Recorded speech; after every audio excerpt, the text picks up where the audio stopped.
ഓം നമഃശിവായ. ജ്യോതിഷ രത്നം ചാനലിലേക്ക് ഏവർക്കും സ്വാഗതം. ജ്യോതിഷ പാഠ പരമ്പരയിലെ മൂന്നാമത് പാഠഭാഗമാണ് ഈ വീഡിയോയിൽ ഉള്ളത്. കഴിഞ്ഞ രണ്ട് പാഠങ്ങളിലായി 12 രാശികളിൽ 27 നക്ഷത്രങ്ങളെ എങ്ങനെയാണ് വിന്യസിച്ചിരിക്കുന്നത് എന്നും ഓരോ രാശിയുടെയും രാശ്യാധിപന്മാരെയും അവരുടെ സ്വക്ഷേത്രം, മൂലക്ഷേത്രം എന്നിവകളെയും സംബന്ധിച്ചാണ് പ്രതിപാദിച്ചത്. ഈ വീഡിയോയിൽ ഗ്രഹങ്ങളുടെ നീചക്ഷേത്രങ്ങളും ഗ്രഹങ്ങൾ തമ്മിലുള്ള ശത്രു മിത്ര ബന്ധങ്ങളുമാണ് പ്രതിപാദിക്കുന്നത്. ജ്യോതിഷം പഠിക്കാൻ താൽപ്പര്യമുള്ള ഏവരെയും ഈ വീഡിയോയിലേക്ക് സഹർഷം സ്വാഗതം ചെയ്യുന്നു. ഈ വീഡിയോയിൽ ആദ്യമായി ഗ്രഹങ്ങളുടെ നീച ക്ഷേത്രങ്ങൾ എന്നാൽ എന്ത് എന്ന് നോക്കാം. ഗ്രഹങ്ങൾക്ക് സ്വക്ഷേത്രങ്ങൾ ഉണ്ട് എന്നും അവ ഏതൊക്കെ എന്നും കഴിഞ്ഞ പാഠത്തിൽ നമ്മൾ പഠിച്ചതാണ്. ഓരോ ഗ്രഹങ്ങളുടെ ഉച്ചക്ഷേത്രം തൊട്ട് എണ്ണി തുടങ്ങുമ്പോൾ 7ാമത് വരുന്ന രാശിയാണ് ആ ഗ്രഹത്തിന്റെ നീചക്ഷേത്രം എന്ന് പറയുന്നത്. ഉദാഹരണമായി സൂര്യന്റെ ഉച്ചരാശി എന്ന് പറയുന്നത് മേടം രാശിയാണല്ലോ. മേടം രാശിയിൽ തുടങ്ങി എണ്ണി തുടങ്ങുമ്പോൾ ഇടവം, മിഥുനം, കർക്കിടകം, ചിങ്ങം, കന്നി, തുലാം വരെ എണ്ണുമ്പോൾ തുലാം രാശി 7ാമത് രാശിയായി വരുന്നു. 7ാമതായി വരുന്ന തുലാം രാശിയാണ് സൂര്യന്റെ നീചരാശി.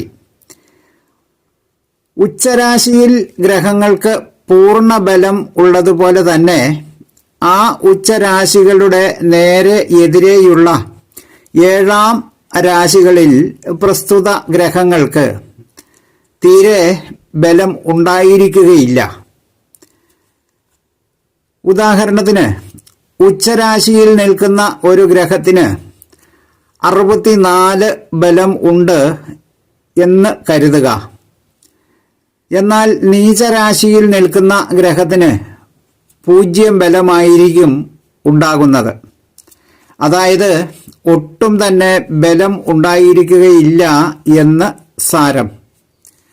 ഉദാഹരണത്തിനായി ഒരു ജാതകത്തിൽ സൂര്യൻ ഉച്ചരാശിയായ മേടത്തിൽ സ്ഥിതി ചെയ്യുമ്പോൾ ജാതകന് സൂര്യൻ നല്ല ബലവാനും സൂര്യൻ പ്രദാനം ചെയ്യുന്ന എല്ലാ ആനുകൂല്യങ്ങളും ജീവിതത്തിലുടനീളം ജാതകന് പ്രദാനം ചെയ്യുമ്പോൾ ജനന സമയം സൂര്യൻ നീചരാശിയായ തുലാത്തിൽ സ്ഥിതി ചെയ്യുമ്പോൾ ജാതകന് സൂര്യൻ നൽകുന്നതായ സൽഫലങ്ങളുടെ ഒരു ആനുകൂല്യവും ലഭ്യമാകുകയില്ല. അനിഷ്ടകരങ്ങളായ ഫലങ്ങൾ ഏറിയ തോതിൽ അനുഭവം ആകുകയും ചെയ്യും. ഈ ഉദാഹരണത്തിലൂടെ ഒരു ഗ്രഹം ഉച്ചരാശിയിൽ നിന്നാലുള്ള ഗുണങ്ങളും നീചരാശിയിൽ നിന്നാലുള്ള ദോഷങ്ങളും സാമാന്യമായി മനസ്സിലായി കാണുമല്ലോ. സൂര്യന്റെ നീചരാശി തുലാം രാശിയാണ്. തുലാം രാശിയിൽ ആദ്യത്തെ 10 ഭാഗ വരെയാണ് നീചം. 10ാമത് ഭാഗ എന്നത് അതിനീചവും ആണ്. മേടത്തിന്റെ 10 ഭാഗ വരെ ഉച്ചവും 10ാമത് ഭാഗ അത്യുച്ചവും എന്ന് പഠിച്ചത് ഓർമ്മിക്കുമല്ലോ.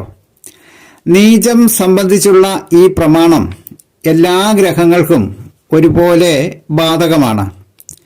അടുത്തത് ചന്ദ്രന്റെ നീചരാശി വൃശ്ചികമാണ്. ഇടവം രാശിയാണ് ചന്ദ്രന്റെ ഉച്ചരാശി എന്ന് കഴിഞ്ഞ ക്ലാസ്സിൽ പഠിച്ചിട്ടുണ്ട്. ഇടവം, മിഥുനം, കർക്കിടകം, ചിങ്ങം, കന്നി, തുലാം, വൃശ്ചികം എന്നിങ്ങനെ എണ്ണി വരുമ്പോൾ ഇടവം രാശിയുടെ 7ാമത് രാശിയായി വൃശ്ചികം രാശി വരുന്നു. വൃശ്ചികത്തിന്റെ ആദ്യത്തെ 3 ഭാഗ നീചവും അത് തന്നെ അതിനീചമായും പരിഗണിക്കുന്നു. അടുത്തത് ചൊവ്വയുടെ അതായത് കുജന്റെ നീച രാശി കർക്കിടകമാണ്. കർക്കിടകത്തിന്റെ 28ാമത് ഭാഗ വരെ നീചവും 28ാമത്തെ ഭാഗ അതിനീചവും ആണ്. അടുത്തത് ബുധന്റെ നീചരാശിയെ സംബന്ധിച്ചാണ്. ബുധന്റെ ഉച്ചരാശി കന്നി രാശിയാണ്. അതിന്റെ 7ാമത് രാശി അഥവാ കന്നി, തുലാം, വൃശ്ചികം, ധനു, മകരം, കുംഭം, മീനം. ഈ 7ാമത്തെ രാശിയായ മീനം രാശി ബുധന്റെ നീചരാശിയാണ്. നീച ക്ഷേത്രമെന്നും പറയും. മീനത്തിന്റെ ആദ്യത്തെ 15 ഭാഗം വരെ ബുധന്റെ നീചവും 15ാമത്തെ ഭാഗ അതിനീചവും ആണ്.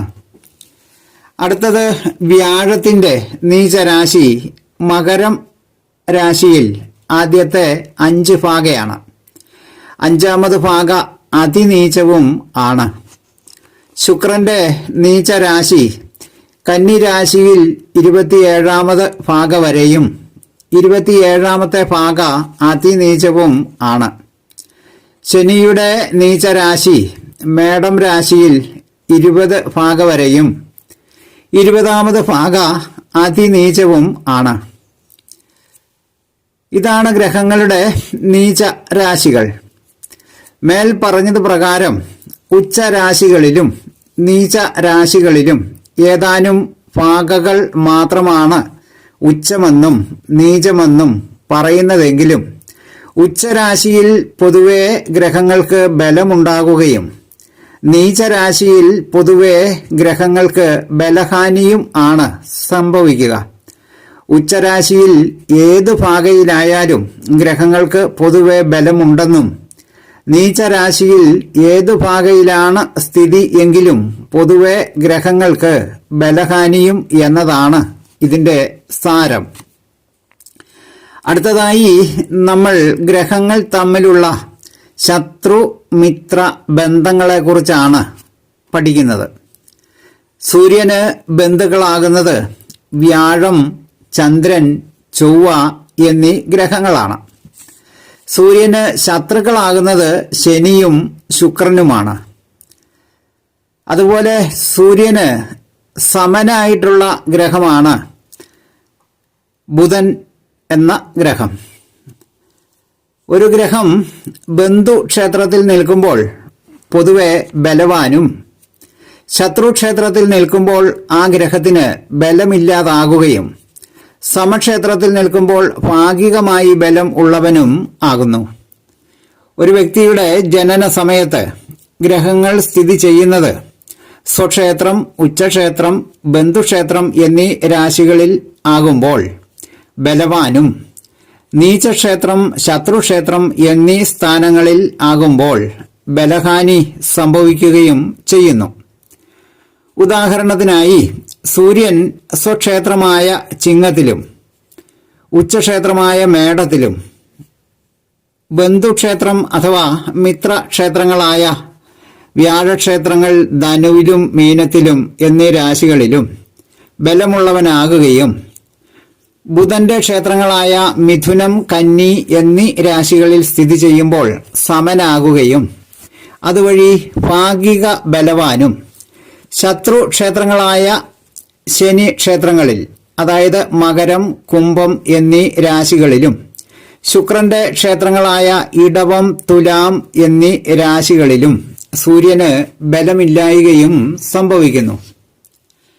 അടുത്തത് ചന്ദ്രന് ബന്ധുക്കൾ സൂര്യൻ, ബുധൻ എന്നീ ഗ്രഹങ്ങളാണ്. ചന്ദ്രന് ശത്രുക്കളായി ഒരു ഗ്രഹങ്ങളുമില്ല. ചന്ദ്രന്റെ ബന്ധുക്കളായി വരുന്നത് സൂര്യനും ബുധനും ആകുമ്പോൾ ബാക്കിയുള്ള എല്ലാ ഗ്രഹങ്ങളും ചന്ദ്രന് സമന്മാരായി വരുന്നതാണ്. അടുത്തത് ചൊവ്വ അഥവാ കുജൻ എന്ന ഗ്രഹത്തിന് ബന്ധുക്കളായി വരുന്നത് വ്യാഴം, ചന്ദ്രൻ, സൂര്യൻ എന്നീ ഗ്രഹങ്ങളാണ്. ശത്രുവായി വരുന്നത് ബുധനാണ്. ചൊവ്വയ്ക്ക് സമന്മാരായിട്ട് ശനിയും ശുക്രൻ എന്നീ ഗ്രഹങ്ങളാണ് സമന്മാരായിട്ടുള്ളത്. അടുത്തത് ബുധന്റെ ബന്ധുക്കൾ സൂര്യനും ശുക്രനുമാണ്.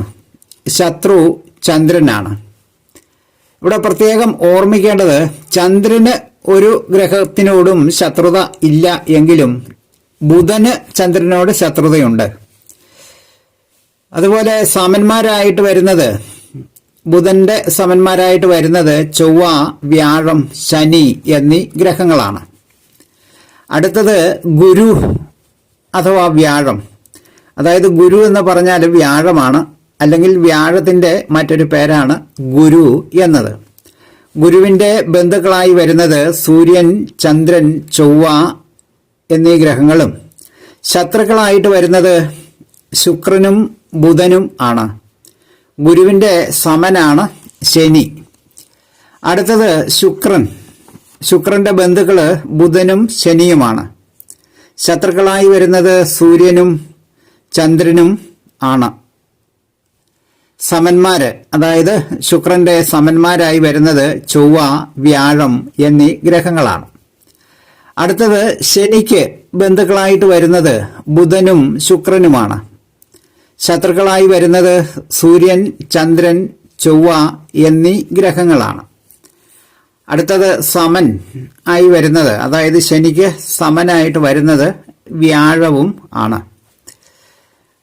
അടുത്തത് രാഹു, കേതു എന്നീ ഗ്രഹങ്ങൾക്ക് ബന്ധുക്കളായി വരുന്നത് ബുധൻ, ശുക്രൻ, ശനി എന്നീ ഗ്രഹങ്ങളാണ്.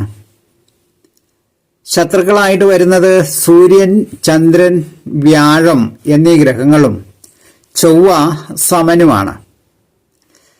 ചൊവ്വ അഥവാ കുജൻ ശത്രുവാണ് എന്നും സമനല്ലെന്നും, അതായത് രാഹു കേതുക്കളുടെ ശത്രുവാണ് ചൊവ്വ എന്നും, വ്യാഴം ശത്രുവല്ല സമനാണെന്നും ആചാര്യന്മാർക്കിടയിൽ അഭിപ്രായ വ്യത്യാസമുണ്ട്. ഇതിന് പക്ഷാന്തരം എന്ന് പറയും. ഇങ്ങനെ അഭിപ്രായ വ്യത്യാസങ്ങൾ ചില കാര്യങ്ങളിൽ ജ്യോതിഷ ആചാര്യന്മാർക്കിടയിലുണ്ട്. അതിന് പൊതുവെ പറയുന്ന ഒരു പേരാണ് പക്ഷാന്തരം എന്ന് പറയുന്നത്. വീഡിയോ ശ്രദ്ധിച്ച എല്ലാവർക്കും നന്ദി, നമസ്കാരം. വീഡിയോ ഇഷ്ടപ്പെട്ടാൽ ലൈക്ക് ചെയ്യുക, കമന്റ് ചെയ്യുക, സുഹൃത്തുക്കൾക്കും മറ്റും ഷെയർ ചെയ്യാനും മറക്കാതിരിക്കുക. വീഡിയോ ശ്രദ്ധിച്ച എല്ലാവർക്കും നന്ദി, നമസ്കാരം. തലക്കുറി, ജാതകം, പൊരുത്തം, മുഹൂർത്തം തുടങ്ങിയവ ജ്യോതിഷ സേവനങ്ങൾക്ക് 9650232894 എന്ന ഫോൺ നമ്പറിലോ വാട്സപ്പിലോ ബന്ധപ്പെടാവുന്നതാണ്. സ്നേഹപൂർവം മോഹനൻ ജ്യോത്സ്യർ, ജ്യോതിഷ ആചാര്യ. ഓം നമഃ ശിവായ.